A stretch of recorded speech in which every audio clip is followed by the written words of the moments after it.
हिते आम ख़बर पाकिरी दालू खोड़ावे जो ॻोठ गुलाम फरीद नारेजो में काहे इल्ज़ाम हेठ नारी कतल थी वई आहे। जवाबदार मुजीब पंहिंजी सोट सवेरा खे गोलियूं हणी कतल करे छॾियो। इतला ते पुलिस पहुची नारी जो लाश अस्पताल मुंतकिल कयो आहे। खोड़ावे जो ॻोठ गुलाम फरीद नारेजो में काहे इल्ज़ाम हेठ नारी कतल थी वई आहे। जवाबदार मुजीब पंहिंजी सोट सवेरा खे गोलियूं हणी कतल करे छॾियो। इतला ते पुलिस पहुची नारी जो लाश अस्पताल मुंतकिल कयो आहे।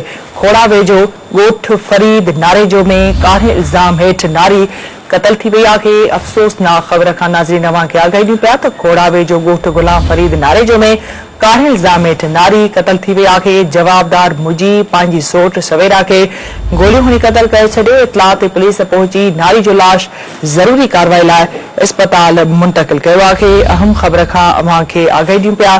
खोड़ावे जो ॻोठ गुलाम फरीद नारेजो में काहे इल्ज़ाम हेठ नारी कतल थी वई आहे।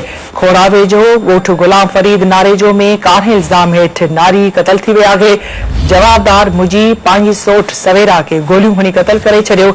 इतला ते पुलिस पहुची नारी जो लाश ज़रूरी कार्रवाई लाइ अस्पताल मुंतकिल कयो आहे। खोड़ावे जो ॻोठ गुलाम फरीद नारेजो में काहे इल्ज़ाम हेठ नारी कतल थी वई आहे। जवाबदार मुजीब पंहिंजी सोट सवेरा खे गोलियूं हणी कतल करे छॾियो। वधीक अपडेट्स लाइ असां राब्तो कयो आहे सिंध टीवी न्यूज़ जे रिपोर्टर फयाज़ रतर सां। फयाज़, अपडेट कजो, वाक़ियो कीअं थियो आहे?